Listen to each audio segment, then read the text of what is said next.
तो केमिस्ट्री तुम्हारी सबसे ज़्यादा कॉम्प्लेक्स सब्जेक्ट है, इस चीज़ को इग्नोर नहीं कर सकते।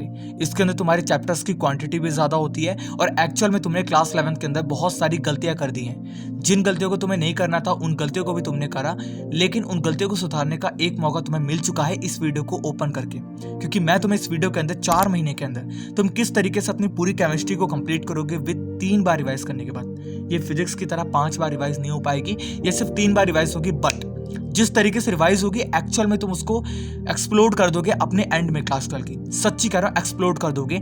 जितना दुखी तुम क्लास 11 के एंड में हो ना, जितना दुखी तुम्हारे रिजल्ट आया ना इस साल, उससे 4 गुना खुशी वाला रिजल्ट और उतनी खुशी वाला तुम एग्जाम दे करके आओगे अपनी क्लास 12 के अंदर। इस बात की गारंटी अभी से लिखवा करके रख लो, क्योंकि तुमने इस वीडियो के अंदर मैं तुम्हें कंप्लीट रोड मैप देने वाला हूं। मैं तुम्हें कंप्लीट सब चीजें देने वाला हूं जो कि तुम्हें एंड में जाकर के सबको ही देते हैं, चाहे तुम्हारे प्रीवियस ईयर हो गए, चाहे तुम्हारे इंपॉर्टेंट नोट्स हो गए, सब चीजें तुम्हें एक वीडियो के अंदर मिलने वाली है। इसलिए कह रहा हूं कि इस वीडियो में एंड तक बने रहो। बहुत ही ज्यादा इंपॉर्टेंट वीडियो है और तुम इसको देखने के बाद डेफिनेटली कोई और स्ट्रैटेजी वाली वीडियो देखोगे नहीं, और पूरे साल तुम इस स्ट्रैटेजी की बदौलत डेफिनेटली कह रहा हूं एक्सप्लोर कर दोगे अपनी क्लास 12 की एंडिंग में, सच्ची में। तो सबसे पहली बात कि आपका केमिस्ट्री के अंदर जो पेपर बनता है वो बनता है टोटल आपका 70 मार्क का। ये बात तुम्हें स्टार्टिंग में पता होनी काफी ज्यादा इंपॉर्टेंट है, क्योंकि अगर तुम्हें यही नहीं पता होगा कि यार मेरा पेपर कितने मार्क्स का बनता है, कैसे बनता है, तो तुम नहीं कर सकते कुछ भी एक्सप्लोर टाइप का।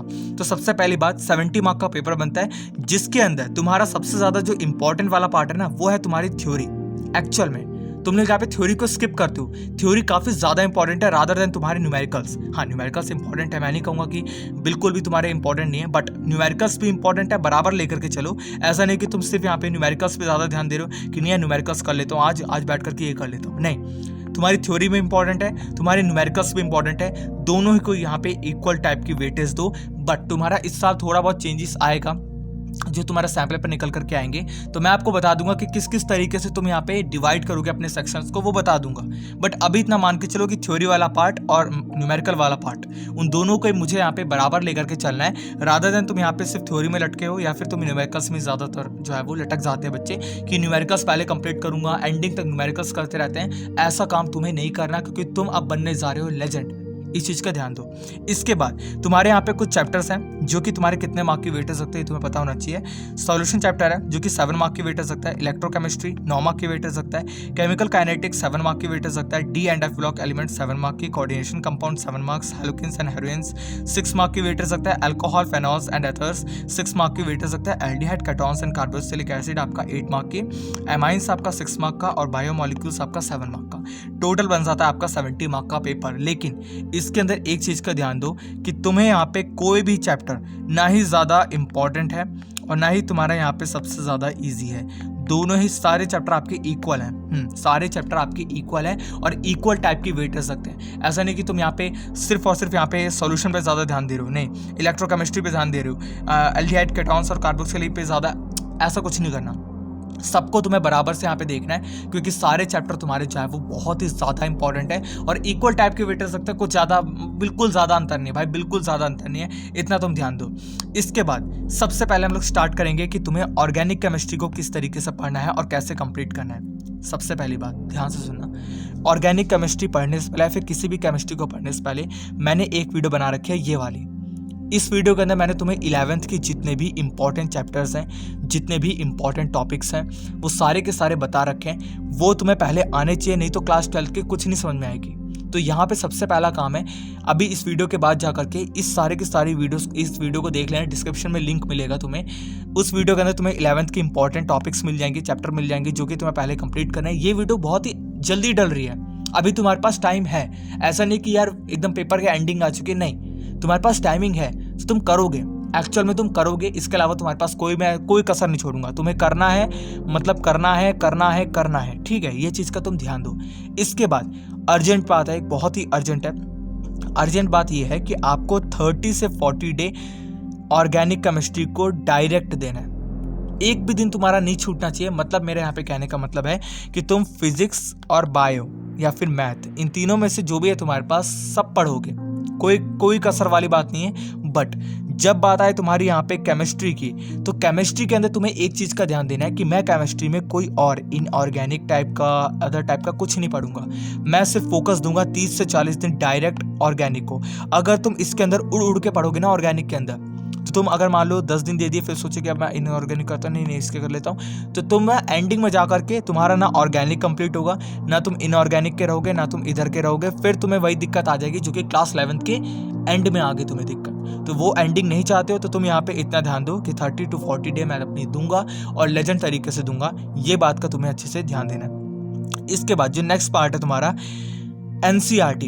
एनसीईआरटी में आपको फिर से कह दूं, मोर देन 100% इनफ है। अगर तुमने इसकी बैक एक्सरसाइज को कर लिया तब तो तुम एकदम लेजेंड बन चुके हो। 70 to 80% क्वेश्चन या फिर 80% आपकी केमिस्ट्री के अंदर ऑटोमेटिक आ जाएगी। 70 to 80 कैसे आएगी भैया? जब तू कह रहा है कि एनसीईआरटी 100% इनफ है, मैं 100% इनफ की बात कर रहा हूँ, लेकिन उसके अंदर जो क्वेश्चंस है उसको पढ़ लोगे तो 70-80 तक तुम आराम से क्रैक कर जाओगे। लेकिन अगर तुम्हें 100 करना है तो क्वेश्चन को घुमा करके किस तरीके से पूछा जाता है वो तुम्हें आना चाहिए।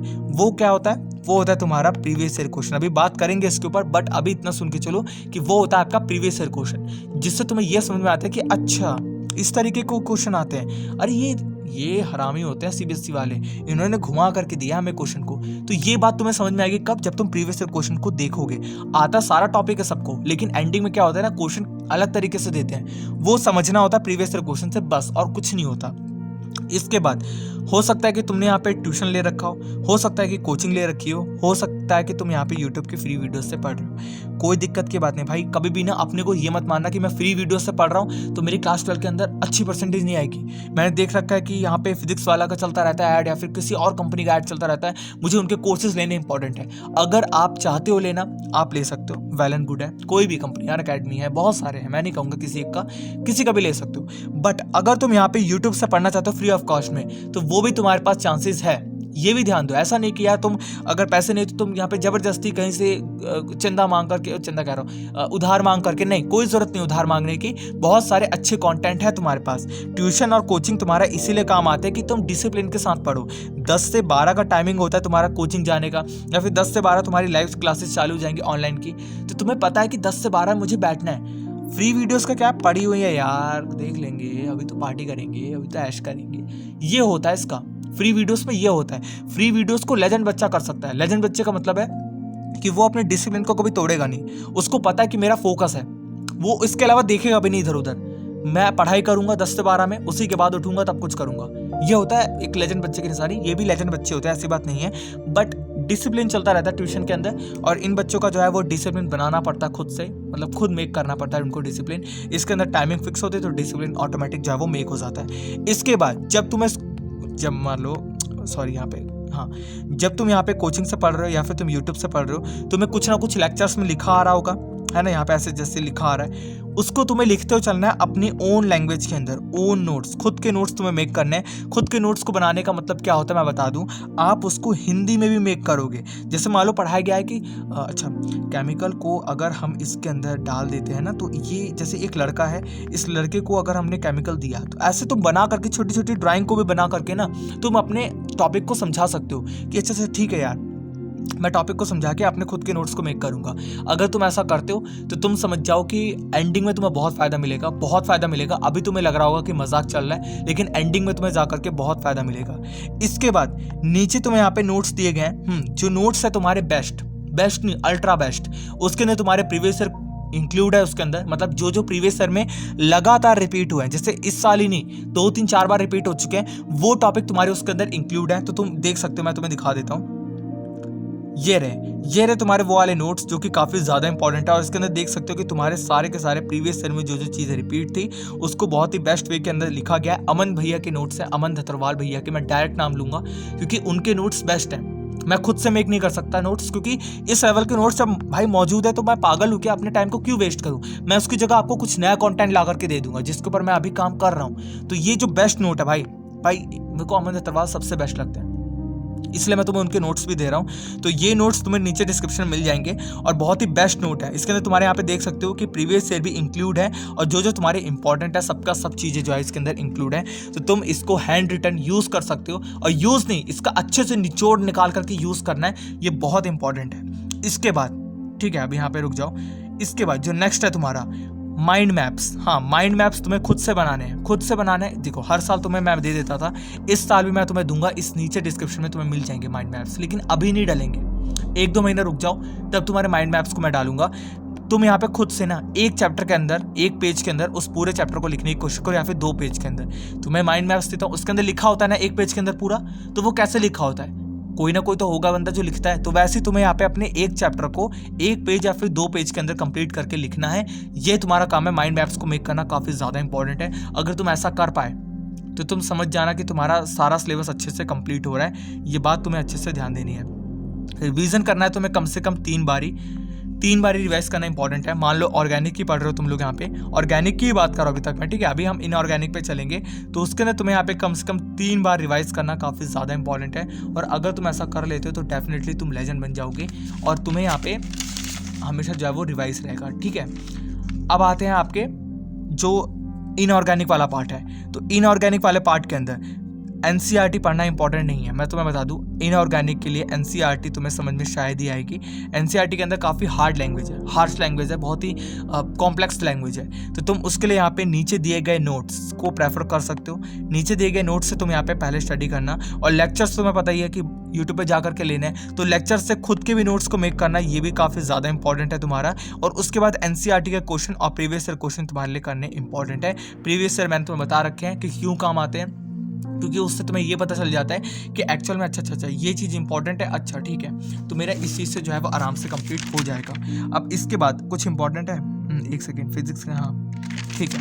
अब इसके बाद कुछ इंपॉर्टेंट टर्म्स हैं जो कि तुम्हें जाननी इंपॉर्टेंट है, उसको भी बता देता हूँ। तो ये है तुम्हारी सबसे पहले इंपॉर्टेंट टर्म। यूनिट टेस्ट आपकी क्लास के अंदर कंडक्ट होगा, तो उसको अच्छे से सीरियस लेकर के देना है। क्योंकि अगर तुम उसको सीरियस नहीं ले रहे, सोच रहे हो कि यार मैं तो जेई का बंदा हूँ, मैं तो जेई का एग्जाम दूंगा, तो तुम बेकार हो, फिर तुम नहीं स्कोर करना चाहते। दूसरी बात, अगर हम देखें, ये तो मैंने फिजिक्स के लिए लिखा हुआ था, ये तुम्हारे इसके अंदर इंपॉर्टेंट नहीं है, इसको हटा दो, ठीक है। थर्ड है तुम्हारा, नोट्स को कम से कम वीक में 3 बार रिवाइज करना है। टाइम टेबल मत बनाओ, हाँ टाइम टेबल मत बनाओ, अपने टारगेट को फिक्स कर लो। मान लो तुमने टारगेट बना लिया, 1 मंथ है मेरे पास, 1 मंथ के अंदर मैं सबसे पहला टर्म है कि मेरे को 10 चैप्टर को निपटाना है, ये तुमने टारगेट बना लिया। अनरियलिस्टिक टारगेट बनाओ। ये मत सोचो कि नहीं यार मैं तो ऐसा टारगेट बनाऊंगा जो कि मेरे अंदर आता, नहीं। तुम टारगेट बनाओ ऐसा कि मैं यहाँ से छलांग मारूंगा तो सीधा दुबई जाकर के कूदूंगा, अपनी दोनों टांगों से छलांग मारूंगा। तो हो सकता है कि तुम नहीं कूद पाओगे, ये बात मैं भी जानता हूँ, लेकिन सोचो तो कम से कम। अगर तुम इतना सोचोगे तो कम से कम कुछ कदम तक कूद पाओगे। वैसे ही अगर तुम 10 चैप्टर का सोचोगे तो 8 पे आकर के अटकोगे, 6 पे आकर के अटकोगे। अगर तुम सोचोगे 2 चैप्टर का तो 2 ही नहीं, 1 पे आधे पे आकर के अटक रह जाओगे। तो ये चीज़ को तुम्हें ध्यान देना है कि अपने टारगेट को हमेशा बड़ा रखो। बड़ा टारगेट रहेगा तो कुछ ना कुछ पीछे में हल्का फुल्का सा तो उसके टच में आकर के गिरोगे, तो ये काफ़ी ज़्यादा ज़रूरी है, ठीक है। तो ये आपका केमिस्ट्री का पूरा कंप्लीट आपका रोड मैप था। अगर तुम्हें वीडियो अच्छी लगी तो वीडियो को लाइक कर दो, और भी कंटेंट आ रहे हैं, जाकर के चैनल को देखो।